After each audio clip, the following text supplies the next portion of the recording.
Hey, There's been so much interest in the economic boom that's been happening in Jamaica, both on the investment side and also as a place to move to. Let me tell you about a conference that might help you with this stuff. Dropex is a 5-day Jamaica investment conference that takes place from November 13th to November 17th at the beautiful Travelers Beach Resort in Negril, Jamaica. This includes 2 full days of expert panel presentations on all aspects of moving to and investing in Jamaica. This includes the brightest minds in the Jamaican real estate market, certified financial advisors from the most prestigious financial groups in Jamaica, banking professionals from the most esteemed banking institutions in Jamaica, among others. If you are thinking about moving to Jamaica, this conference is the perfect opportunity to have direct access to not only individuals who have achieved your dream of moving to Jamaica, but you'll also be among like-minded conference goers who are also trying to move to Jamaica. In addition, there will be 1 full day dedicated to touring both residential and commercial real estate for sale in the greater Negril area to give you a tangible idea of the real estate landscape in Jamaica. There will be exclusive properties for sale on this tour that you will not find listed anywhere else. If you are even remotely considering moving to or investing in Jamaica, this is the conference for you.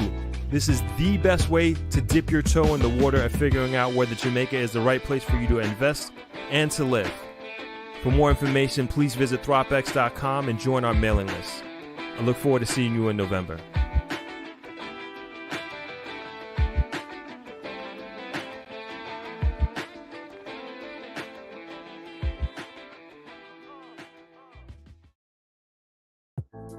What is going on, Throppers? Hope you all are doing well. We are only a few short days out from Dropex 2023. I can't believe it. Very, very, very excited. There is actually already people who already checked in at Travelers and are probably just as excited as I am for the upcoming conference. If this is your first time visiting, a special welcome to you. My name is Winthrop Wellington, and I am the host of On Deck with Throp, where we have meaningful conversations with people from all over the world, all about Jamaica. And today, we are going to be talking a little bit about Dropex, of course, but we're also going to be reacting to a video talking about the short-term rental market, really specifically Airbnb from a global perspective, and I guess kind of see if it has, or I think it's going to have an effect on the Jamaica rental market if it hasn't already. And I haven't actually seen this video. This is my first time watching. And so we're going to be watching it together for the first time. So that should be cool. That should be fun. I always like doing that. Of course, as you come in, please let me know what city, what state, what country you are from. I always like to hear it and like to connect people. And we're kind of doing that in real life on at Dropex next week, as a matter of fact. So today's going to be a little bit of a short one. I have a lot going on. I mentioned this on my live stream on today's Thursday. On Sunday, my running team is here from New York. We got a retreat going on this weekend, which should be fun. I'm super stoked. We're getting a couple runs in. We're doing some yoga, showing them around Jamaica, showing them around Negril. And this is something I love to do. This is like really showing off the best of Jamaica and what it has to offer. And then to combine that with running, super, super special for me. So really, really happy and excited to have my teammates here and to have other people to talk about running with. Because if you know runners, or if you know a runner, marathoner or otherwise, it's like once you get them start talking about running, they probably won't stop talking about it. And it's just awesome to have a group of people who I can call my friends and family to do that with for the next couple of days before we really get into the thick of things with Dropex. So just going to go through some quick updates on that with Dropex, and then we'll just get into the video, and that's probably going to close us out. Also, they're doing some construction next door, so if you hear any drilling or hammering or anything like that, I apologize in advance. There's a saw going off right now. I'm not sure if you can hear that. There's some banging, but we're going to work with it. Okay, as far as Dropex, I mentioned last time we have a new sponsor, Dropex sponsor, which is the Suncoast Development in St. Thomas, which I'm very, very happy to be partnering with. They are a platinum sponsor for Dropex, and they're going to be making a special presentation at Dropex this year. And I don't want to give away too much, but they actually have some surprises that are exclusive to Dropex, and really happy to have them on board as a platinum sponsor.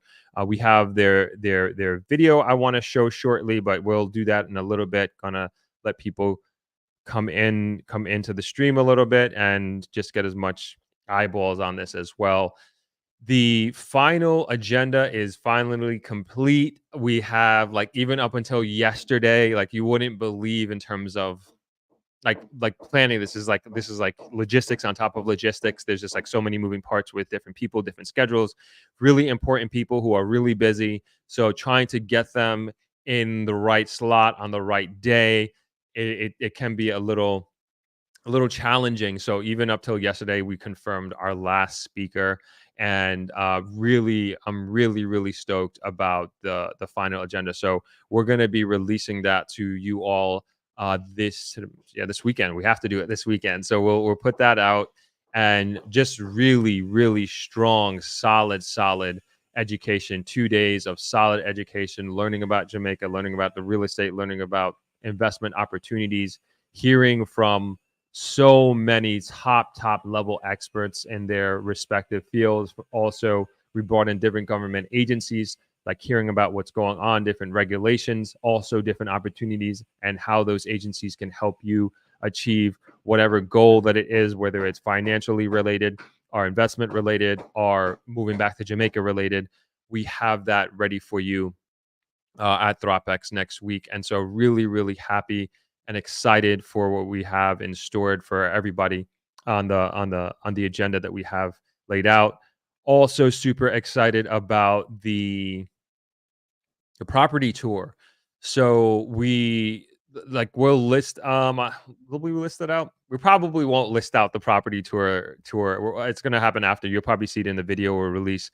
Probably won't see that video until next year, but we're doing I don't even know if I should be saying this, but anyway, we're doing we calling a super vlog or a mega vlog with all the properties that we're visiting.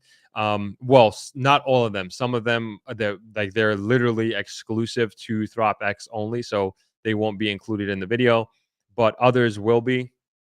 The main ones, I guess you can call it, will be. And just a solid set of different properties that we'll be visiting, both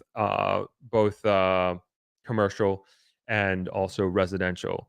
And the social part is going, like the networking, I would say. We have 2 full days of networking as well, amongst Dropex attendees and also the business community of Negril. So anyway, that's the update with Dropex. I'm very excited, as you could probably tell by the tone of my voice and everything like that. And everything is coming together very well. And really happy with the team. Team starts rolling in tomorrow, as a matter of fact.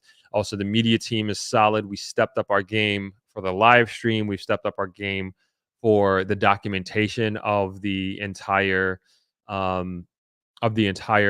conference. We're literally double the team that we had last year, and really, I would say, top level creators that we have coming on board. And so, just stoked overall for this year. And we had our volunteer meeting yesterday, so shout outs to all the volunteers. And for those that we didn't choose or didn't bring on, thank you for your willingness to come on and help. Really appreciate it. But the numbers filled up really quickly, and every volunteer is from this community. It was just so awesome. Just so awesome with our meeting last night, and it was just a realization. Like, I didn't put everything together in terms of the people who were on the call, and the majority of the people who were there were people that I met through and connected through this community through YouTube, which is kind of crazy. And I can't thank them enough for volunteering their time. I can't thank you enough out there watching this for your support. And even if you can't make it to Dropex, just being here and watching the videos, liking the videos, commenting, it all helps. Your input and everything like that, it all means so much to me. And it was just great to see just different people who've come in different ways in different parts of my life, just really helping out and volunteering to help out next week to make this a spectacular event. So thank you so much to all the volunteers who are who are going to be helping me out at Dropex next week. And they get one of these shirts as well to take home with them. So hope they're proud to wear it. Anyway, let's get to the comments and then get to this video because, again, we are keeping this under an hour. I promise, even though every time I say that, it doesn't happen. But I got a team dinner to go to that I can't be late for. So that will kind of hold me accountable, so to speak. Nadine chiming in from Alabama. Nice to see you. Thank you for not putting the shortened version so that I didn't get before. Bajan Britt, hello. Thanks for being here. Lisa Marie, nice to see you. Saying hello, Throp and Throppers, chiming in from rainy Connecticut. It is raining here too. Bajan Britt is in London. Roseanne is in London as well. Thanks for being here. Hi, Donna P. chiming in from New York. Donna Bryce. Hi, Throp and Throppers, chiming in from Travelers in the Grill. Nice to see you, Donna, in real life and here on the interwebs. Jazzy Tower. Hello, everyone. Chiming in from Brooklyn. Good to see you, Jazzy. Corey MPA, big up to you. Says big up Throp. And from Atlanta today, awesome. Donna Bryce says, remember to hit that like button. Please listen to Donna. It helps out a lot. And of course, if you aren't subscribed, why not? Why not? You should be. This is going to be a good one today. Big Boy says, Airbnb collect rent from people. They own no properties, yet rent properties out. They are the next gen slave master. Last thing we need is having a middleman. Corey MPA says, I did the virtual ticket. You said it before. What can we expect? An email coming to us, code link. Yep, you'll get it. I get it. You're not the only person asking me about that. Everybody, you'll get the link probably the day before. Everybody coming, you guys will get probably you'll be getting a multitude of emails this weekend, as a matter of fact, especially the people who are coming in person. So you'll get the link. Don't worry. You'll have the link. I know everybody asked me even last year, what's going on with the link? We're not scamming anybody. Dropex is definitely happening, but I get the concern. You'll get a link and you'll just be able to go right into it. No problem. And it's just like you just come right into this. So it'll be good. I thought the quality was great last year. We're trying to get 4K, but it's the device that actually does it. I mean, it just came out. We were expecting this technology to come out a month ago, but it didn't. But it's still going to be high quality. It's still going to be an HD stream. And like I said, we're stepping up the production of it, and even from a digital standpoint, but also even the layout and setup of the conference as well. Like, really happy with how everything turned out and the idea of the stage and everything in the stage design. So it should be great. And then combining that with just solid panelists who are coming. And shout out to all the panelists as well. For Eva, only allow Airbnb outside of the city of Kingston and St. Catherine and add a 5 to 10% room tax via Airbnb website is the regulations I support. Fair enough. Camille says, hello, everyone from New York and the Williams family. Nice to have you. All right, let's hop right into the video.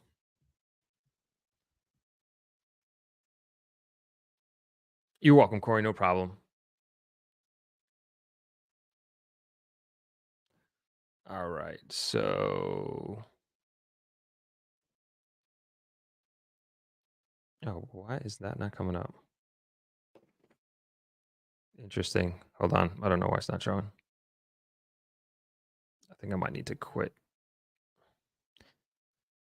All right, try that one more time.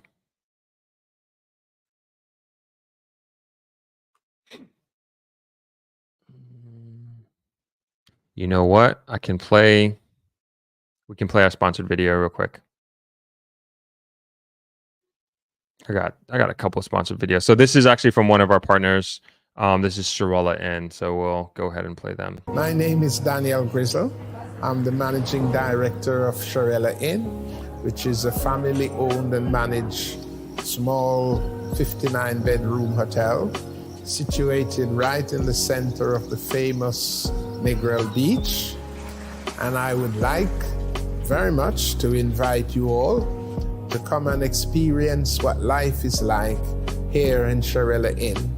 to be part of our extended family. Several of the rooms are just open, overlooking the beautiful Caribbean Sea, and you have tall, waving coconut trees to welcome you and keep you cool on the beach. And you have a warm and interesting staff here ready to keep you comfortable, to make you feel at home, and to enjoy that you stay happy and peaceful.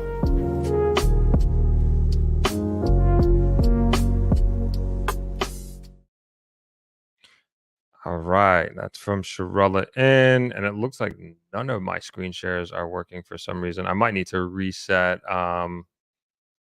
Chrome here. Okay, this is another good excuse to share another video. I guess that's why we have this.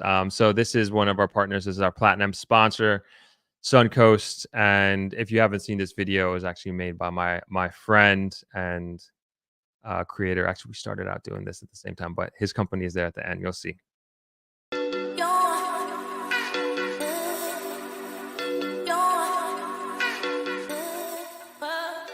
I'm excited today, finally delivering the papers for my Suncoast property.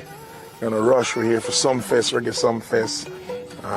So we're gonna have to take a helicopter. You guys stay tuned. We're trying to capture it all with Ra and the whole family. Suncoast, you don't know. But I'm excited about what is to be and what is to come with this development. Suncoast, I'm so proud of the development because to see how far this property has come, and I'll tell you guys more on my love for this property and being able to be in St. Thomas and have an opportunity to own property on the coastline. It's truly not only going to be a great place to live and an investment for my children for many years to come, but as well it's a great investment. So I think it's a great investment for a lot of the people that may have the opportunity to invest in Suncoast properties. I'm excited. I've been waiting a long time. I'm here, just came from Martinique with my brothers. Finally, it's done. Thank you, sir. Yes, respect.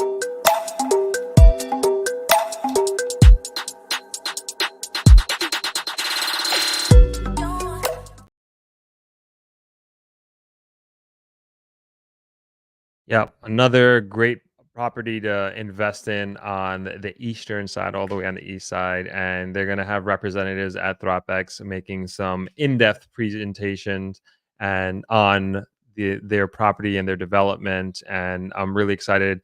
I'm going to be making a trip out there soon.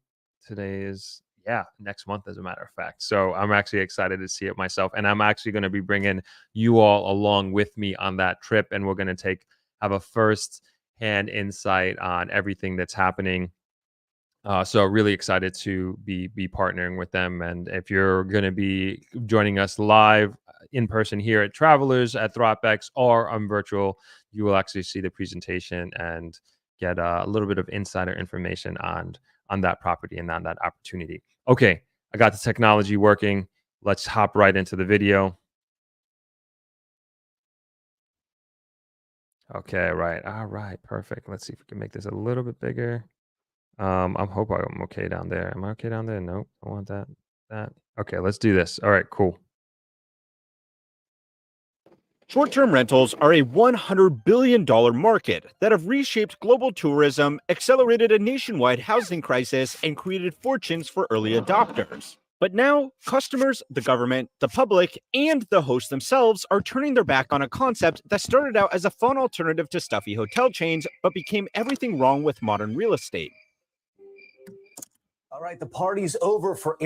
So obviously, depending on where you are on this side of the fence, like you could be agreeing with what the opening of this video, or you could be like, hey, no, I'm actually doing very well because of this. And I also want to reemphasize, like, I have not seen this video, so I am reacting and watching this and in real time, just like you all are. And the idea behind this is, the way I look at it is that I'm sure like they're going to be, my assumption is they're going to be talking a lot more about more mature markets than anything else. And hopefully we can learn a little bit from what has happened there. And we all obviously know, maybe not obviously, but in Jamaica, Airbnb is very, very big. And a lot of people are going in with their investments with the confidence that they will be able to do well with short-term rentals with Airbnb. So just wanted to bring a little context to this video. Airbnb renters, the company said yesterday that its temporary ban on parties and other large, noisy events is now permanent. I've put all my savings into my unit. I'm following all the rules, paying all the taxes, buying the business license. Ultimately, our goal is to get more housing back into the housing market for people to be able to rent. I just uncovered a massive amount of debt that Airbnb hasn't paid. On the books, they're hiding. Tens of millions, hundreds of millions, possibly even $1 billion plus of debt that they have not paid. So we are looking around and are saying, what can we do right away that makes more homes available? The short-term rental market took off when Brian Chesky and Joe Gebbia tried to rent out a spare room with an air mattress to attendees of a conference because they realized all of the hotel rooms had been booked out. They called their service Air Bed and Breakfast, which was later shortened to the short stay app that you know and love or hate today. Airbnb is now worth more than hotel chains like Hilton and Wyndham combined. The company is by far the largest short-term rental company, and it has achieved excellent penetration into markets around the world where other similar peer-to-peer or network market apps like Uber, DoorDash, Lyft, and even Amazon have failed to take share away from local competition. It was a good idea. Customers loved it for giving them a cheaper alternative to outdated hotels, and hosts like the opportunity to earn extra income on a spare bedroom or even an entire separate property. But the four parties that make the short-term rental market work, the customers, the hosts, the public, and the platforms, are all now dealing with four unique problems that are threatening to undo this market and take out a lot of other real estate investments with it. The first problem lies with the people who it's hardest to feel sorry for, the hosts. Airbnb and other short-term rental platforms provided a unique opportunity for people to profit off real estate in a totally new way. Having a roommate existed long before Airbnb, but the platform let homeowners offer their spare rooms to travelers who could pay up to triple what a long-term roommate would pay, since budget was the reason that they were looking for a roommate instead of a place of their own. The extra income was nice, but the added flexibility of a short-term roommate was the biggest appeal to most people. If you had an extra bedroom to rent out in your apartment, you could find a long-term roommate. But then you run the risk that they are the type of person who is messy, loud, doesn't pay the rent on time, or is just a clash with your own personality. With a short-term tenant, any problems are only going to last as long as they're short stay. Other advantages are that payments are handled through the Airbnb platform. There was a rating system that controlled bad behavior. And if you ever wanted the house to yourself because family was coming over or just wanted a quiet week to yourself, it was as easy as blocking out those dates on the app. That was the early value proposition of Airbnb. But sharing a spare room and staying with a random person while on vacation only appealed to a certain type of alternative traveler.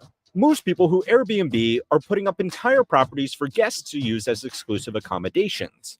Instead of a short-term alternative to a roommate, the market became a short-term, higher-yielding alternative to conventional long-term tenants in an investment property. Property owners could make as much as double the rent from short-term stays after paying Airbnb fees than they could from long-term rentals, even if their property was only rented out for half the year. The downside was that short-term rentals required more effort because the property needed constant cleaning between stays and there was less guarantee of consistent income. But financial benefits were still clearly in favor of short-term rentals for properties close to cities and tourist hotspots. Large-scale Airbnb landlords, the Airbnb barons if you will, designed properties with the express intention of cutting down on the effort required from them. They fitted doors with keypad locks that could be changed remotely between. All right, so before they start diving into these more mature markets of Airbnb, I want to counter or juxtaposition what he's talking about to kind of what's happening here in Negril specifically. So I look at Negril. There are two communities. There are two communities on the outskirts that, and Negril is considered country and considered rural because we're in Westmoreland. Or at least half Negril is in Westmoreland, and I look at two communities like Red Ground and Whitehall. Not the best neighborhoods. That's no secret. However, there are Airbnbs that are available there. And to me, for like, I guess it depends on how you look at it, right? I'm a hotelier and I could look at it and say, hey, that's not fair. Somebody in Whitehall or Red Ground is renting a room or a bed or whatever it is, or a couch for somebody to sleep in, and they're not regulated. They don't have the 60 something regulations that me as a hotel has to go through and check off and go through all these lists. And then on top of that, pay all these taxes. I'm sure they're going to get into that in a second. And we could look at it that way.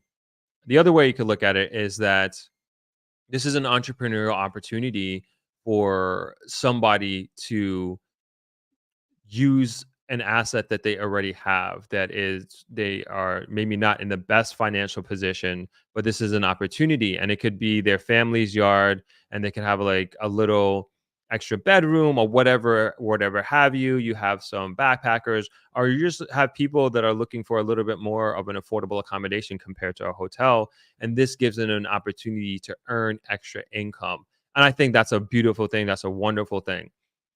One of the most popular areas in Jamaica, and this is when I first heard about Airbnb coming to Jamaica, was Trenchtown.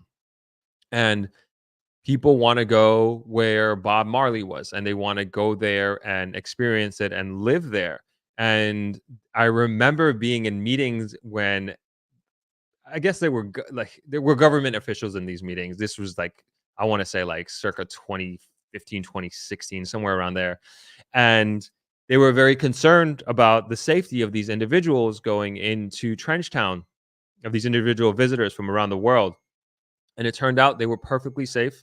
Everybody in the community protected them. And again, this is a great earning opportunity for those people. So my point is that I think that in this, at least where the market is right now, it is a great way for local entrepreneurs, if you will, to earn income, international and foreign exchange. So I think that in that sense is a positive thing. And as me as a hotelier, at least the way the market is here, I think it's great. I think it's great. And I'm not sure if they're going to get into this in video, but we too also have recently, when I say recently, in like the last few years before COVID, we have been given the opportunity to go on, or to put on travelers, to put our hotel and any hotel on the Airbnb platform. So in a sense, it negates what I opened up with, that I am able to compete with them directly. But of course, I don't think somebody who is looking at a place in Red Ground or Whitehall is necessarily going to be the same demographic that would stay on the beach, on a beach hotel. It's near the beach, and that's fine with them, and that falls within their budget. It falls within the experience that they want to have on vacation or traveling the world, whatever have you. And I think that's perfectly okay. So I see it from that perspective, and I just wanted to interject there. Have tons and tons more to say on this, but we'll just continue watching the video.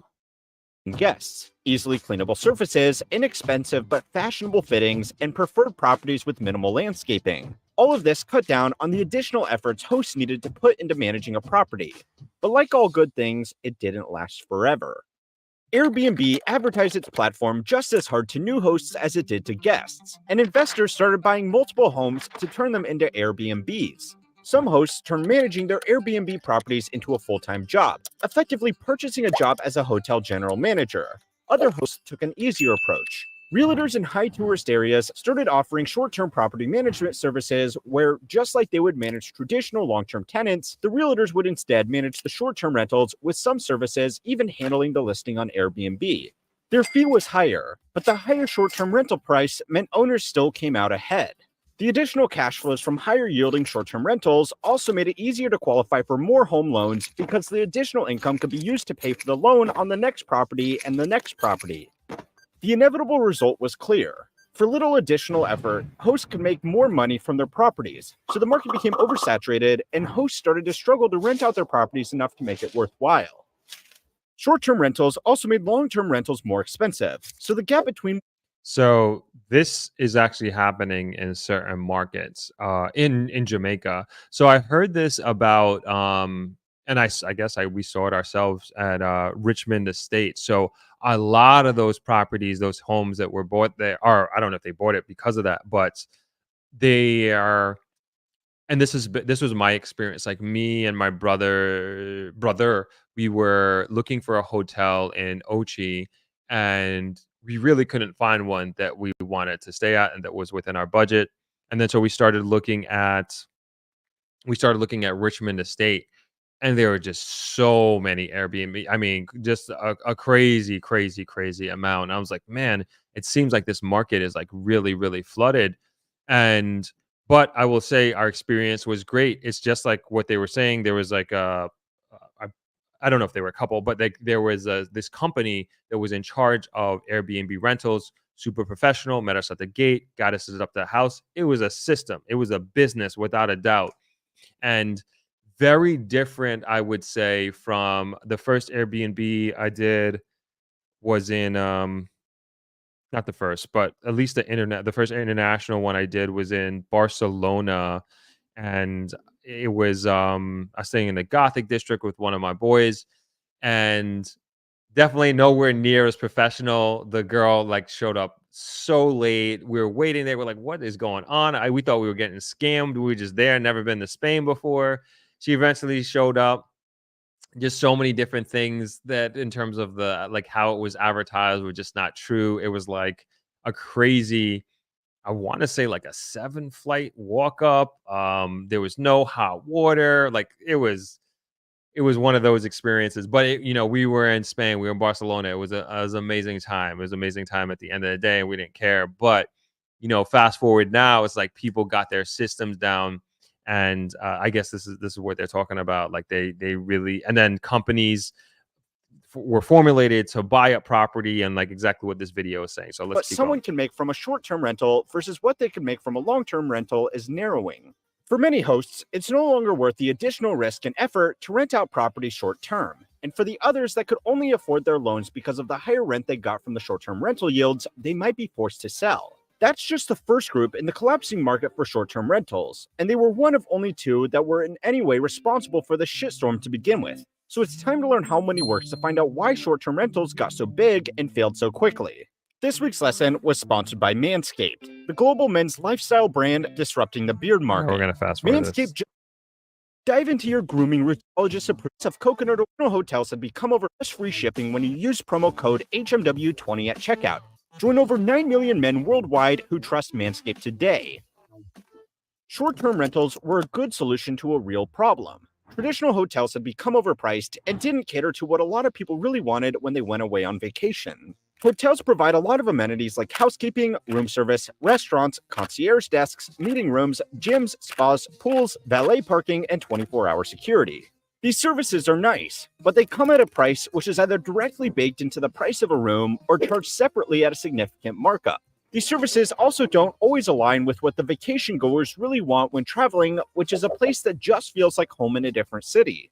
Airbnb cut out a lot of amenities that catered more towards business travelers and offered vacationers their own kitchen, multiple bedrooms for their children, and an element of privacy that couldn't be purchased at any hotel chain. It felt like a home away from home because in many cases, it was just someone's home. Airbnbs were also much cheaper. So that's kind of like what like my decision is like when I'm going with an Airbnb, right? So it's like this, and this is how I rationalize it. Like, is this trade-off between like paying for location and star of a hotel and what am I trying to say? I would more so say like, do I want like to not make my bed kind of thing and have the service and just the convenience and that comes with every hotel, right? The restaurant is there, that sort of thing. And perhaps I may not be in the center city, so to speak, but at least I'll have a nice place to stay, and maybe I need to take a train or a bus in, and I'll be willing to sacrifice in that sense. And then on the other side, do I want to live like a local? Do I want to be closer to wherever like all the action is, that sort of thing? And I'm thinking about like specifically like markets like New York, for example, like big city markets where if you're staying in like say a hotel in Times Square, you're probably going to be paying a lot more money than say a hotel in Queens, right? And that's just that's just the market, right? But perhaps what if you can get a whole an Airbnb in Midtown for half the price, and yeah, you don't have all those services, but you're in a great location and you can walk to many places and you don't got to take a 30 to 45-minute train ride to places that you want to go and see. And so like that to me is how I rationalize it. Hey, do I go Airbnb or do I go hotel? Or it could be like a group trip. Like me and my friends went to Miami in August, and yeah, we could have gone. We would have been fine getting a nice hotel and everything like that. But for us, it's like we haven't seen each other and we haven't been together in a long time, and we all wanted to be under the same roof. And it's like, especially when you're traveling with a group of friends, like some of the most memorable moments are like the downtimes, right? That's what we always say is our group of friends, of just like watching TV or sitting at the kitchen table, or just coming in, like just like normal stuff that you do every day, but those like serendipitous interactions that you have with each other can turn into opportunities of just catching up or just talking about future plans. And so that was like really our motivation behind getting like an Airbnb. I think it was for like 10 of us or something like that. And so yeah, that's I'm just kind of just thinking through like my rationale with going Airbnb. And then, I like my last trip was in Mexico. Obviously that was for a work trip, but like, on vacation. And sometimes you just want to kick up your feet and just do nothing and be pampered. And Airbnb is just not on your mind. So I guess it really depends on what you're going for. Especially when sharing a larger home between multiple friends or family members who would all need to book their own separate rooms if they were staying at a hotel. A study conducted by the University of Waterloo and Daniel Gutentag Hospitality Research surveyed customers booking Airbnbs in traditional hotels. The study found that 61% of all correspondents said that they chose the Airbnb as a budget-friendly alternative to even budget hotel chains. Despite the company's marketing as a way to share the vacation experience with a local host that can show you around a city, most respondents said that they did not care about this aspect of the service, and 70% stayed in a home that they had all to themselves, so they didn't have to share space with a random stranger. Despite people actually preferring not to share their short-term rental with a host, Airbnb still spends billions every year promoting this aspect of their service for a really important reason that will come up later. Get an Airbnb and get a place to yourself. Anyway, the things that made Airbnb are now either being lost or offered by competitors in 3 areas. The first is price. Airbnb is no longer an affordable alternative to budget hotels. It is now a premium option competing with premium 5-star chains. According to the company's own data, even though the number of bookings has only increased 17% since 2019, the gross value of all bookings worldwide has increased by 67%. Airbnb is just not cheap anymore. The second area where the platform is losing out is its monopoly on homes away from home.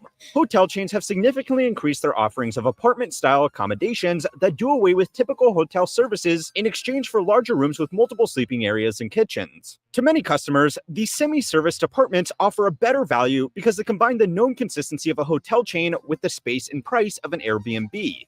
The third area that turned customers against Airbnb was service. Hosts wanted to cut down on the work they needed to put into managing their properties, so they started putting more unrealistic expectations on guests about cleaning up before they leave. Exorbitant cleaning fee, that will irk people, especially if you, the person staying there, has to pretty much clean the house themselves. Overall, this is just a few bad hosts, but it has given the platform a bad reputation amongst customers who expect to be charged cleaning fees on top of already high rates. Compared to a hotel, where as long as there is not permanent damage, housekeeping will handle everything free of charge. If Airbnb's business was being a middleman platform between hosts and guests, then both of these groups having a bad experience is not a good direction for the company. But there is another group that has had it worst, and who are involved in the app whether they like it or not. And that's a third reason for the Airbnb bust. The public is sick of it. Customers can choose to stay wherever they want, and the threat posed by Airbnb and other short-term rental options has forced existing hotels to improve their offerings. Hosts were investors who need to accept that all investing carries risk. Most of them still own a home or multiple homes that they can now lease out in an overpriced rental market or sell likely for a profit. Neither of these groups have lost, unless they were really stupid. The people who did lose, though, were priced out of their homes because it became more profitable to rent to vacationers than long-term residents who needed a place to live. Poor renters don't have any power over the platform itself. But the problem of unaffordable homes in certain cities is becoming so bad that politicians are introducing new policies that will limit how many short-term rentals are allowed to exist and charging hosts additional taxes for running unregistered hotels. If hosts are not playing by the rules, this legislation will require platforms to take down those listings. Other cities have just made short-term rentals illegal without the same licensing as a normal hotel, making it so expensive that it's not worth it for the hosts to bother. The other group cracking down on short-term rentals are the people who you would least expect to be the heroes in a story about housing: homeowners associations. Owners associations in apartments and suburbs that have them are blocking owners from renting out their homes to short-term stays because residents who live in their homes don't like loud parties and additional security risks that come with the short-term guests. I can tell you this is definitely a problem in Jamaica, in certain areas of Jamaica. When I've been going to Kingston, have I been? No. Well, yeah, we've been doing Airbnbs the last few times, but I was staying in a very nice building, brand new building, just a few years old, and you go there, and it's like, I wouldn't say party central. I shouldn't say that, but you could tell there was no community feeling, right? And I think about this. And like, as I encourage and people to move here and to invest here, raise families, I still think there's great opportunity here to live a really wonderful life. But when you're moving into a building or a neighborhood or a gated community, like, to me, like, one thing that I really want, and then I would say cherish, and as I think about like the next phase of my life with in getting married and having kids and raising a family, is like, I want to be in a community, and I want to be able to know my neighbors and know who's going to be there, and have my kids be able to play with other kids in the neighborhood. And that's how I grew up, and if I think back to my neighborhood in Long Island, if I didn't know, like, every week there's going to be a new person coming in, this is like, that's not a sustainable community. That's not kind of having that mentality of it. It takes a village. And so I understand, people who have in neighborhoods who have the concerns of this nature and that just completely ban Airbnb. And so, to me, it's like developers, I would say, obviously that's a driving factor in all this, in terms of developers who are doing developments and attracting investors and attracting people to buy homes. Like, they're considering and looking at it as a possible vacation rental.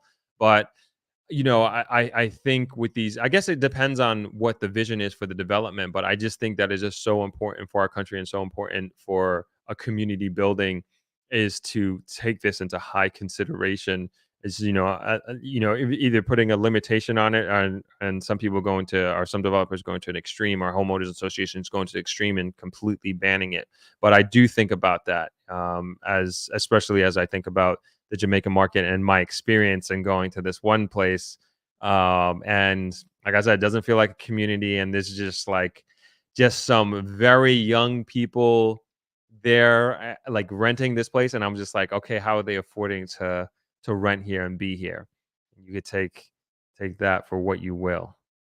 Are simply ignoring these laws and taking the fines into account as a cost of doing business. A report from McGill University's urban planning professor David Walksmith found that 45% of all short-term rental listings in Los Angeles are illegal in one way or another, and that the city could have levied between $56.8 million and $302.2 million in fines in 2022 alone. The semi-legal approach to rentals is still working for some hosts, but it's creating problems for the platform. Airbnb is spending hundreds of millions of dollars across the world fighting legal battles for the right to operate, and that's why they still spend so much on advertising their service as a way to see a new city with a local host. Even though most of their properties are rented out as whole new homes where a guest will never even see the person that owns their home, it's much harder to regulate shared short-term stays because it's harder to distinguish them from someone just staying with their friend. The folksy image of someone sharing their bedroom with curious travelers who want to see a new city with a local is much better PR than a multimillionaire or institutional property investor who has just listed their 10th home with a tech company worth $80 billion. And that's the fourth cause of the Airbnb bust. The platform is losing its control on guests, hosts, and the general public. Airbnb has always had competitors like VRBO, but now incumbent traveler sites like TripAdvisor, Booking.com, and Expedia are launching their own short-term rental platforms like Turnkey or incorporating them into existing sites that already aggregate listings from multiple hotel advisors. Airbnb charges a host fee of 3% to the people listing their properties and a service fee of 14% to guests. Some hosts have found it cheaper to advertise their properties through local agencies and split these savings with guests. So that 3% that they charge for hosts, for us as hoteliers, like that is great because there are some online travel agencies, OTAs, that charge almost 30%. And so like with Airbnb, they're only taking 3%, and then others, they're taking way more. So us as hotels, we're like, no problem, not that we're like renting out or giving the whole hotel to Airbnb or anything like that, but it's much more appealing from a hotelier's perspective than some other online travel agents. So that's just something to take into consideration. I didn't know they were charging people, the renters, 14%. Interesting. Airbnb has about the same amount of technical overhead for a vacation stay as Uber has for food delivery or rideshare, but Uber can only make a few dollars off a small charge, where Airbnb can make hundreds of dollars from their 17% cut of every transaction. This has made the platform profitable where other peer-to-peer platforms have struggled to turn a profit, which is a great advantage in today's high interest rate environment, but it is also painted a target on the back of the company that has no competitive moat around their business model.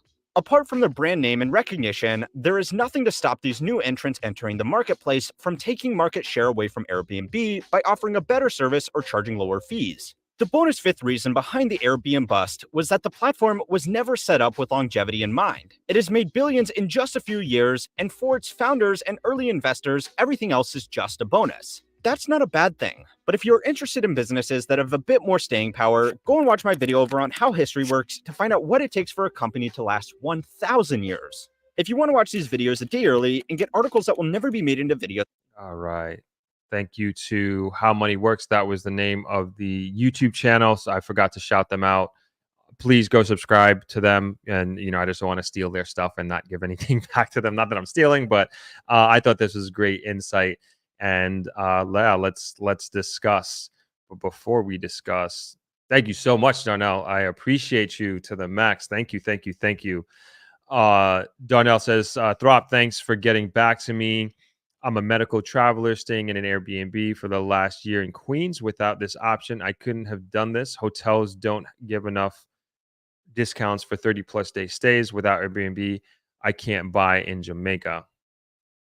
Yeah, I get that for sure. So thank you again so much for the donation, for the contribution. Really, really goes a long way. In respect to staying long term, and I understand like if you're moving from out of town and maybe you're not staying like a full year, but you're doing 6 months, 8 months, or something like that, and you maybe also you want the flexibility to move from one city to another. I think Airbnb is great, and I'm definitely not against Airbnb whatsoever. I'm not against Airbnb for Jamaica. Again, I think it's a great thing. I give the example of Red Ground and Whitehall. I also think it's still a good investment here as well. But I think what we need to do is to learn from these markets. And I think there are valuable lessons to be learned. And a lot of it does have to do with greed. I remember I was watching, man, they were like we were like, me and my friends were looking into Airbnb. This was years ago. This might have been like 2016, 2017. We're trying to do it in New York City, and like we're just trying to like buy like one apartment and rent it out, that sort of thing. And in Brooklyn, as a matter of fact. But then when we were doing our research, we like saw these companies, they were buying whole buildings, and they weren't even, and like this is the problem. People got too greedy. You're buying a whole building and you're not renting it out to people for long term, like who actually live in New York and need to find a place and find an apartment. So you're taking up this very valuable real estate and you're leaving it empty for periods of time, and you're renting it out on a per night basis for a lot higher than you would do for, say, a month or for a year. And so that's like kind of where the problem came from. It just went and it's still in many ways as a platform like very unregulated, and you can do different things, and people buying, and these companies, these multinational companies buying up all these buildings and saying, oh, we're only going to do Airbnb and make millions and millions of dollars.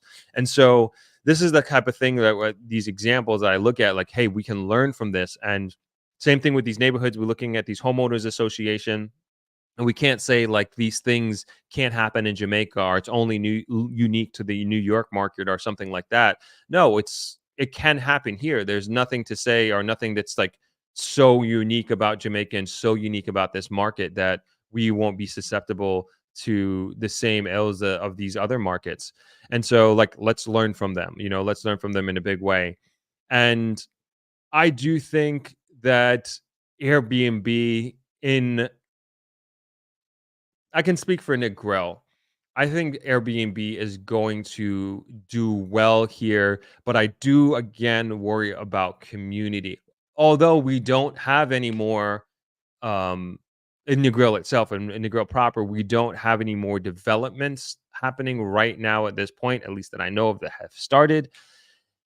And again, I guess it goes back to what the developer's vision is, and the type of market they're going after, who they're attracting.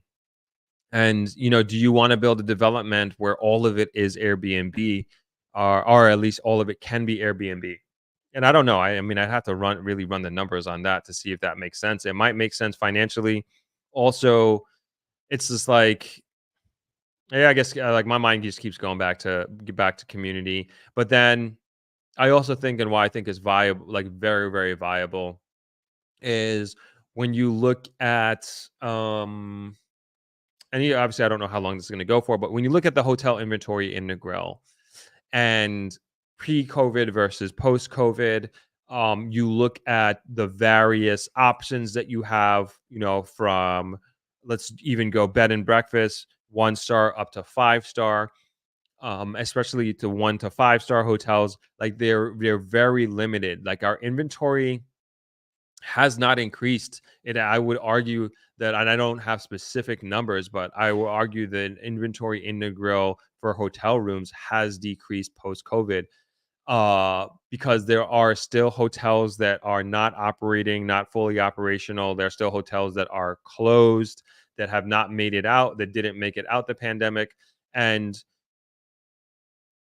yeah, unfortunately. So what that does, obviously, supply and demand, you got less inventory. Demand continues to go up for Jamaica. Demand continues to go up for Negril. So pricing of hotel rooms are going to go up slightly. And I think that's a great opportunity for Airbnb. And Jamaica continues to get expensive. I'm like, I don't hide from this at all. And it continues to just follow the invisible hand of the market, right? Of the economy. And Jamaica is continuing to get more and more expensive, even from an operational standpoint, even like taxi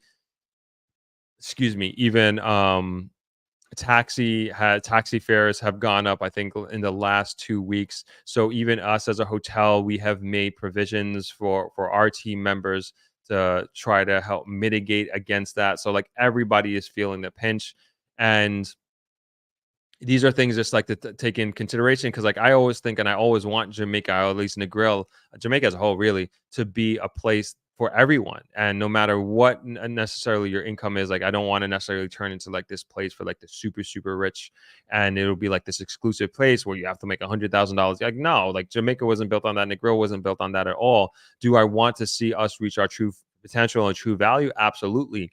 And so with that said, I think there's going to be even a bigger opportunity for people with Airbnbs in Negril, at least. I can say that, for you to do short-term rentals.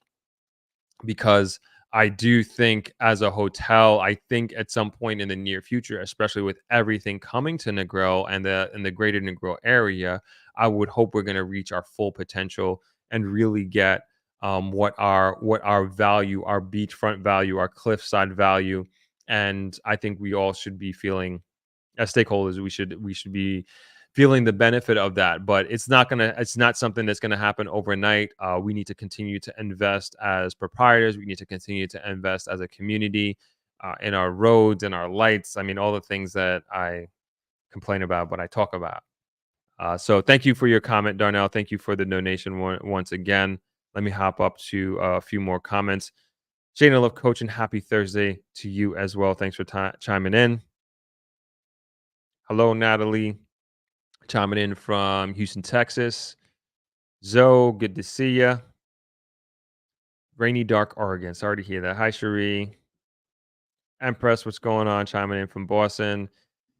Damian Maxwell says Vancouver, Canada will ban Airbnb starting in April 2024. It has come to light that the entire condo complexes were being totally used for Airbnb, thus driving up rental prices all over the city. And that's exactly what I'm talking about. And it's just like complete greed, and it's just like, hey, everybody's just thinking like, how much can I get now in the shortest period of time?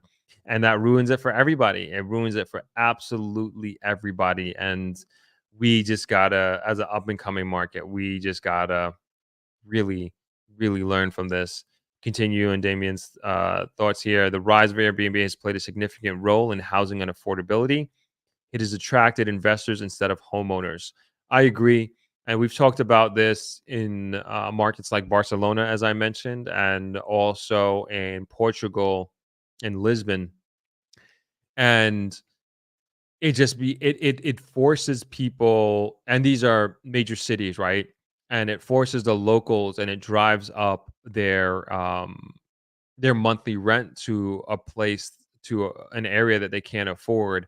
So if I remember correctly with the Lisbon article, it was like a combination of digital nomads and Airbnb and short-term rentals. And Lisbon is like one of these modern European cities that is very nice, very safe, great lifestyle, and a lot of Americans, a lot of Black Americans too. Because if you follow My Rich Journey on YouTube, great family financial channel. I've been following them for years. Fantastic, and they are part of the FIRE movement, financially independent, retire early, and they really taught and brought their subscribers along their journey of retiring early, and what their investments were like, and how they saved, and what they cut back on. And they moved from, like, I think Maryland to Portugal, and they had this multi-year plan on how they were going to do it, and they were able to do it with two young daughters, and they had two young daughters, and they were able to move to Portugal. And they showed step by step how to do it, and it was just kind of really amazing to join them on their journey. So as Americans, like, and I'm not putting blame on them or anything like that, but just generally speaking, like Americans the average American will earn more money than that of a person in Portugal. And and this is what they're saying. They come there, they're paying higher rents, which is a lot cheaper than them. Obviously, coming from like a market in like Maryland or New York, and you go to Portugal, and you go to a more affordable city, and you can just do so much more with your money. Your money goes so much further, and you have a better lifestyle. And so people want to move there, they want to invest there, and they don't want to leave. And they also, I believe, they had a golden visa program as well, which also entice and encourage people. I think if you made some sort of an investment of $500,000 or more, this could be like buying a home. You got a Portuguese visa. This is, I believe, they ended this program, but all these things, all these incentives and things the platforms put in place really drove up the rental market there. And same thing in Barcelona. I remember this happened years ago, and it just got so expensive for the locals. And I feel like they were protesting. This was years ago. They were protesting that, as a matter of fact. And again, lessons learned from other parts of other markets. Negril is not an urban center. I can't see it turning into that. This is country. I feel like it's going to be country for a long time. So could that happen in Negril? Like it'll be hard for me to see, because it's more so going to happen like in a city like Kingston or Montego Bay, but definitely more so Kingston, I would say. But am I saying Negril is unsusceptible to that happening? No, not at all. Oren says, "Good evening, Throp and Throppers. I think soon they will make it a policy as to where Airbnb can be located. The Jamaican Gen Zs and some Gen Zs and millennial are discussing." Disgusting, excuse me. No respect for neighbors. Gotcha. Could be. I mean, yeah, there needs to be regulation, as I was talking about before, like with neighborhoods and communities. Like you don't it I wouldn't want to be in a neighborhood where, like, again, I don't know my neighbor, or like every week there's a new person coming in and they're playing loud music and this and that. Like that's I want to come home and just be able to relax and just like what I paid for is what I get, and it just my expectations are being met. And so I understand, and I get that. I completely get that. Continue Orange thoughts. Excuse me. They make people would spend the millions on property, want to sell and move. Load parties, weed smoking. Those are the parties, weed smoking. Total disregard for people's space. Not all, but some. Yeah, definitely. I agree. Some people take advantage, and make it worse for everybody else. The Williams family says they can make a community just for Airbnb as well. Yeah, and some developments actually have parts of the development for Airbnb, or they'll say only a certain portion of it will be Airbnb. I don't think it should be. Excuse me, AC is killing me. I don't think like a development should be like. I don't think you should be selling to like a young family coming in and you have all these amenities and you have a park and everything like that, and then 90% of it is going to be Airbnb and like these people coming in and out and people throwing parties, and you just have no idea. Like you can't really talk to them, right? So I get it. I completely get it. I think that's a good idea. A Williams family continuing. It's going to get even more and more expensive because developers are starting to see the investment in the country and the gains that come with it. You have so much people buying into the country, even if they don't plan on living there. Yeah, I agree. Like, I think we're going to start to see this. Like, once you start seeing, like, and I look like, let's take Suncoast, for example, right? And Mr. Frith, Kevin Frith, very smart move. If you listen to our live stream we did a few months ago, and I asked him how did he have like what was his motivation and how did he have the foresight to invest in that specific location in St. Thomas, and it was the highway. And so as soon as he heard about the highway coming and he figured out where it's going to be, he got his ducks together and he invested. And now it's like the perfect location coming off the highway. I forget how many minutes he said it was from Kingston Airport. And it's just like a perfect location for somebody who's working in Kingston, especially downtown Kingston.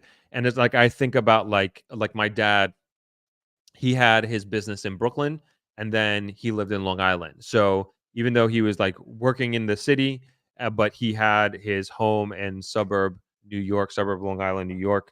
And I feel like that's what that development Suncoast is bringing to the table. Work in the city, live in the suburbs. And I think that's perfect. So bringing that example to Negril, I think about the highway that's coming from Montego Bay to Negril. Like once that thing like really starts moving and really starts taking off, and we have we're gonna do the ribbon cutting ceremony, forget about it. I don't know what the time is gonna be cut down to from the hour and a half, 2 hours that it is now, but if that thing gets you from Montego Bay to Negril in under an hour, I mean it's over. If it's 45 minutes, it's gonna be crazy. And you're right, the Williams family, it's gonna really. That whole thing is really going to drive things up. It's but that it's not even like it's not like Suncoast, right? And St. Thomas. It's not like this the one thing. There are just so many other things that are happening in Negril that is going to compound that effect immensely. And what that timeline is looking like, I'm not sure, but a lot of these things sound pretty imminent. And then when you hear about the investments that are already happening, the private sector investments that are happening, even from like a small business perspective, it may not be the 2,000 room hotel that is going up in Green Island that is 15 minutes away from here that is going to have a casino. But when you start seeing micro investments like the dining in the sky, that is going to be happening on West End Grill, Jamaica. And this is a service, a product that they have all over the world, and they've decided to bring it to Jamaica. And the first place that it's going to be is in the grill. Somebody sees something. And those dinners are, I think, $300 or $350 a sitting, something like that. That's a different market. I don't know of a place in the grill that you can go to, all inclusive included, that is going to cost you to sit down for a meal $300 or $350 per person. And just think about that. I would hope, and I don't know these people from Adam, I don't know them at all. I would hope that they have done their market research. I'm sure they did. They're going to come and do their feasibility studies. And if you're making a significant type of investment in a different market, different country, you're going to do your research. And so for whatever reason, I'm sure they have good reason, they've decided to bring their investment and bring this product to Negril. And this is a high level luxury product, right? And so when I see these micro investments, again, this is juxtaposed to a multi-million-dollar, tens of million, maybe even in the hundreds of $1 million investment in the largest hotel in all of Jamaica. It still says a lot, and it says a lot. And when we talk about in coupled with the infrastructural investment that is seeming pretty eminent. All right, let's continue here. Oh, we went over the hour mark. I gotta go soon, guys. I'm sorry. Sharon chiming in from South London. Good to see you, Miss Cole. Hello, Julia for Justice. Hi there. Darnell says, get the likes up. Please do. It definitely helps. And if you are not subscribed, I don't know why you aren't. Reva says, at Throp, a famous Jamaican YouTuber bought a house in Portmore and made the middle income local earners for 100,000 USD last year, then tried to sell it back for 300K, claiming it's a good Airbnb rental. Things like this happen en masse would be horrible. I see what you're saying. But I also say, wait, are you saying that? Wait, 100,000 middle income, bought a house in Portmore made. I just want to know what the timeline is like when he bought and when they bought and when they sold. I'd just be interested in knowing that detail. But I believe we went over an article. If not, we'll go over it in sometime in the future stream. We went over this article talking about the North and West Coast appreciation of value in real estate over like a 3-year period, and it's astronomical, and it continues to go at that pace in this region. It continues to grow.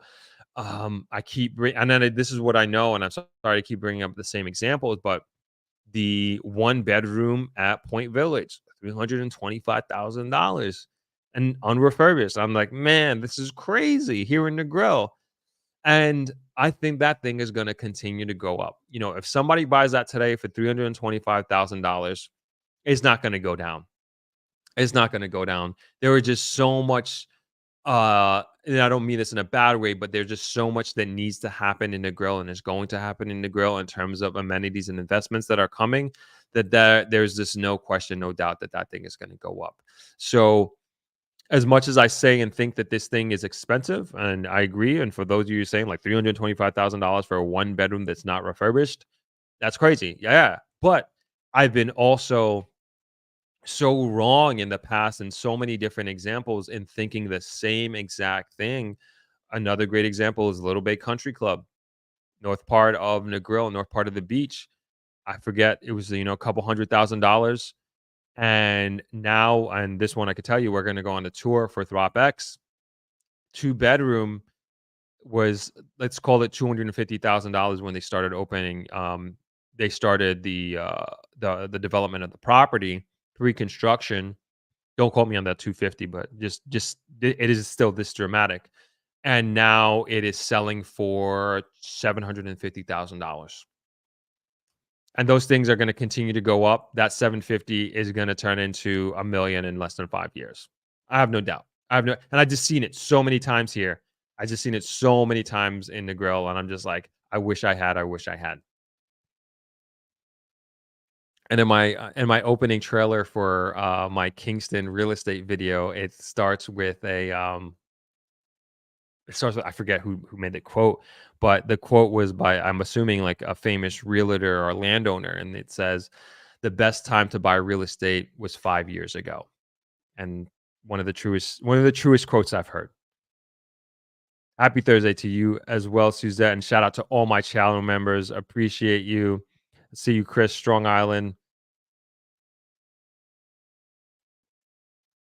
Appreciate all of you to the max. Corey MPA says, Drop, is the Green Island Hotel Casino for tourists only? Any info on that? I'd prefer no local access to the casinos. Just curious your thoughts or insights. Good insight. I mean, well, I think it's going to be for everybody. I would assume.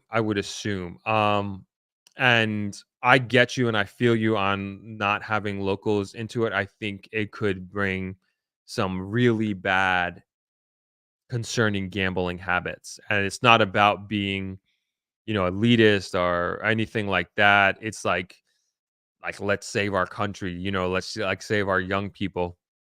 So I don't know, but my assumption is that it is open to locals. That is my true assumption, that it will be open to locals.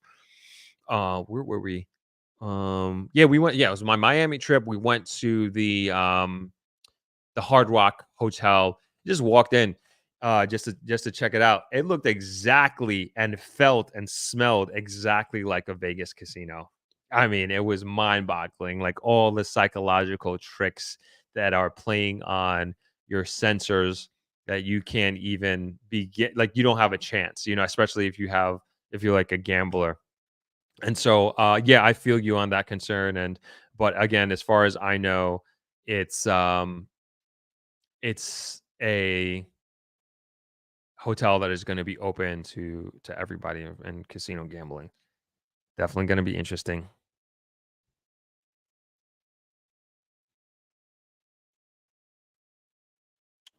Anne-Marie and Ramsey says Freeport and Brooklyn, JA. That's right. I grew up in Freeport. That's where I grew up in Long Island. Julia for Justice chiming in from Travelers. Get out of here. Okay, I gotta come say hello. Okay, Eva says timeline was 1 year. Wow, that's crazy. A 3x on your investment in 1 year. Did they sell it?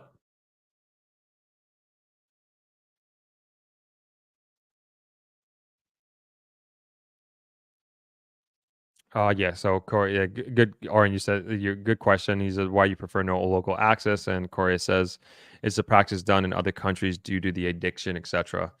Yeah, I know they have that in Macau. And if you spend any time in Vegas, I mean, you see a lot of strung out people there.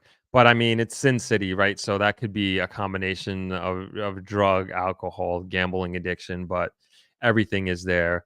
And it's just like an example of like when you have just some people just can't handle like an excessive amount of freedom. But we gotta, I think as a society, we gotta mitigate against that and save people from themselves sometimes.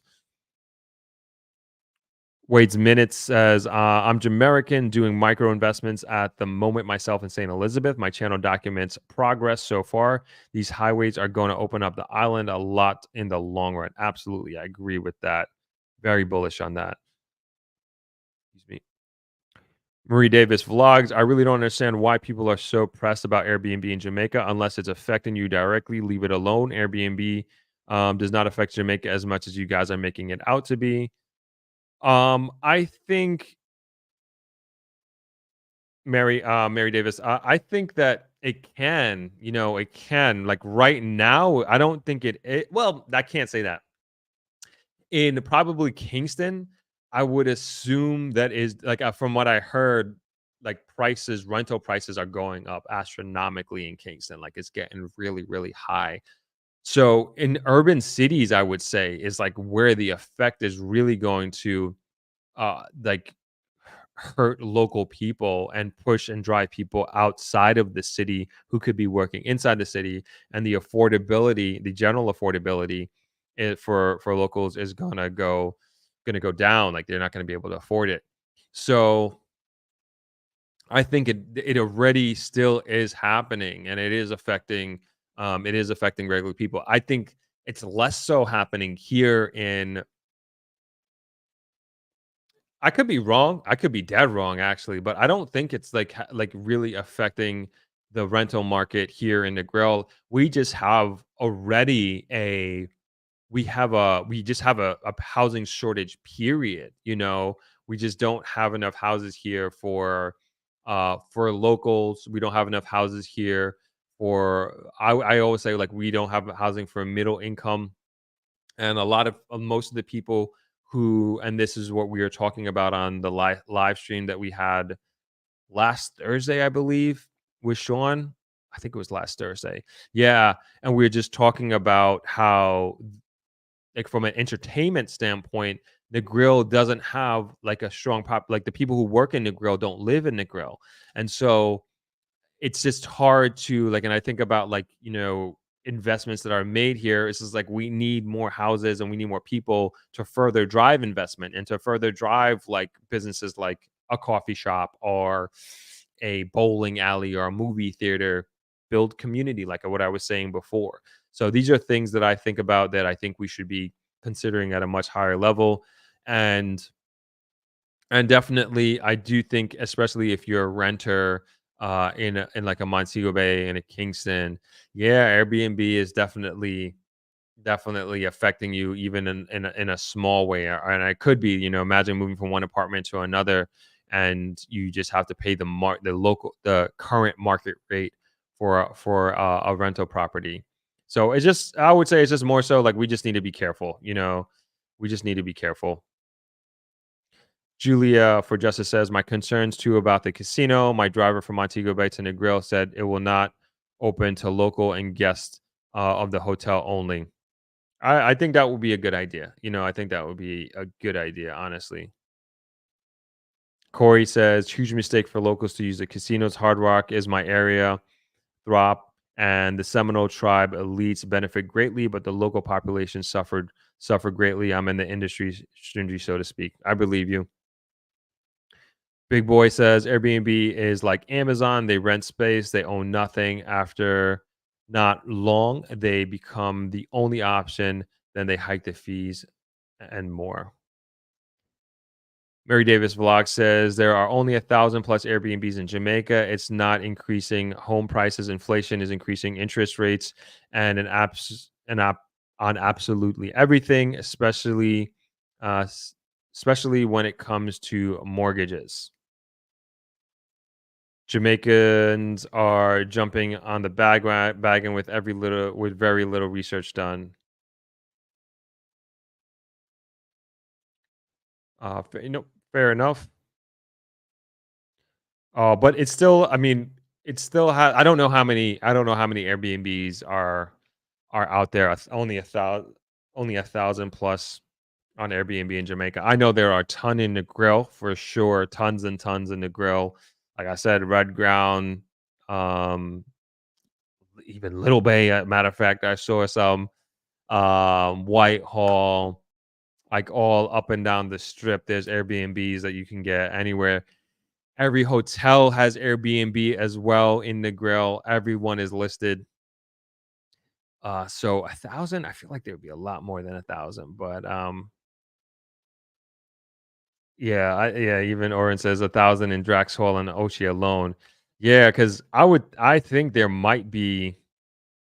a few hundred in the Grill alone, I could tell you, because you just take the hotels, like every hotel that I know of has like a few, 3 or 4, maybe not the all inclusive, more than likely not the all inclusives at all, but most hotels have 3 or 4 Airbnbs listed and then just scattered and plotted all up and down the West End, even deep West End.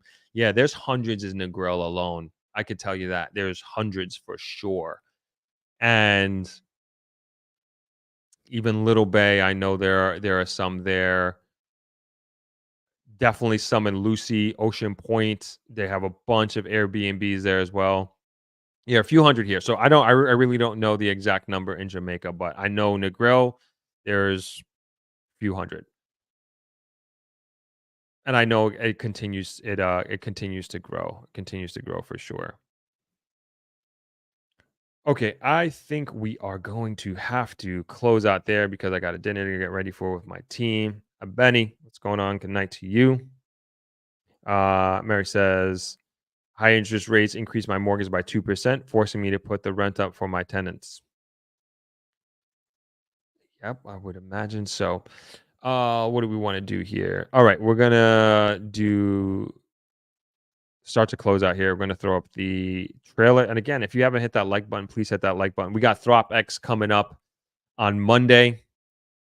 Just a few days away, like literally the weekend. I can't believe it. The Team X said is starting to come in tomorrow.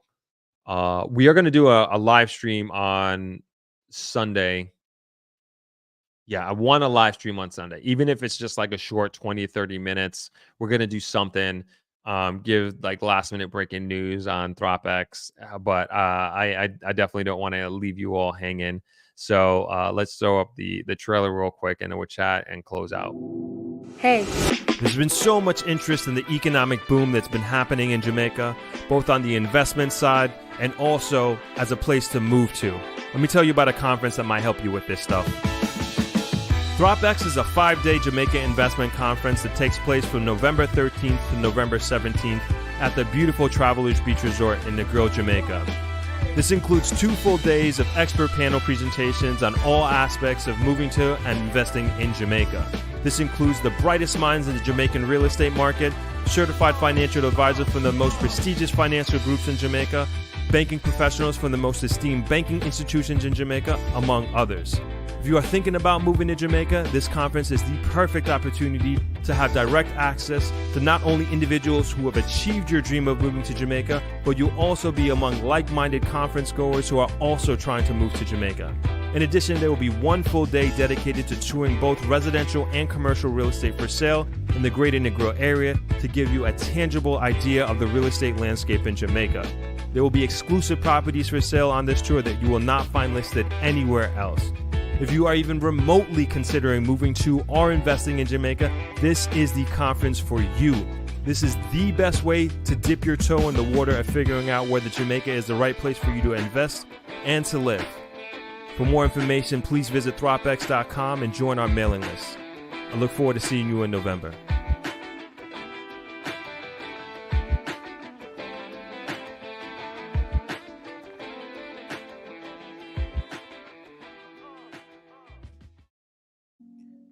All right, going to start wrapping up. We still got Dropex tickets available. I know some people even up until today have been inquiring about specific days they can't make the entire conference. So we do have a la carte options on Dropex.com. So if you want to come just for the real estate tour on Thursday, or you want to come for the education sessions on Tuesday and Wednesday, you're more than welcome to do that. We're gonna have to cap those off. We have to cap those off by Wednesday for final head counts because we do have limited space on the transportation. So if you're even thinking about it and if you have any questions, please let me know. You can shoot me an email at events@dropmedia. Dropex. Just shoot me an email directly. I'm getting confused here. I'm hungry and I need some sugar. It's drop@dropmedia.com. You can shoot it to me directly if you have any questions. And tickets are for sale at dropex.com. And like I said, we're going to be streaming on Sunday for sure, giving any last minute updates. I'm thinking about doing it from the conference room where we're doing it, but we'll see where we are in the setup and then I'll make a decision. But you'll definitely see me on Sunday. And yeah, I got to get to dinner. Thank you all for hanging out with me on Thursday. And we will see you on Sunday. I'm going to go to dinner with my team. Shout out to Teamwork. Thank you guys for coming here all the way from New York. And I will see you all soon. Gotta look for my button here. All right. Have a good evening, everyone. Have a great weekend, and I will see you on Sunday. And virtual tickets are still available for Dropex. Hoping to see you in person or on the interwebs. Have a good evening, everybody. Peace.